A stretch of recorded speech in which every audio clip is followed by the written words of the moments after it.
முட்டை omelette fluffy ஆக வர இந்த ஒரு பொருள் போதும். என்னதான் முட்டையை நல்லா அடிச்சு ஊத்துனாலும் ஆம்லெட் சாப்பிட்டா வரலையா?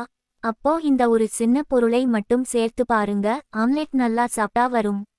முட்டை ஆம்லெட் நல்லா பிளப்பியா வர்றதுக்கு வீட்டில பயன்படுத்துற அந்த ஒரு பொருள் பால் தான். ஆமாங்க, நம்ம ஆம்லெட்டுக்கு முட்டையை உடைச்சு ஊத்தும் போது ஒரே ஒரு முட்டைக்கு 1 டீஸ்பூன் வீதம் காய்ச்சிய அல்லது காய்ச்சாத குளிர்ந்த பால் சேர்த்து பாருங்க. பால் சேர்க்கிறதுனால முட்டையில இருக்கிற புரோட்டீன் பிணைப்பு தளர்வடைந்து ஆம்லெட் ரொம்ப சாஃப்டா மாறும். முட்டையோட பால், உப்பு, மிளகுத்தூள் சேர்த்ததுக்கு அப்புறம் 1 ஸ்பூன் அல்லது ஃபோர்க் வச்சு நல்லா நுரை வர்றா வரைக்கும் அடிக்கணும். எவ்வளவு காற்று உள்ள போகுதோ அவ்வளவு சாஃப்டா வரும்.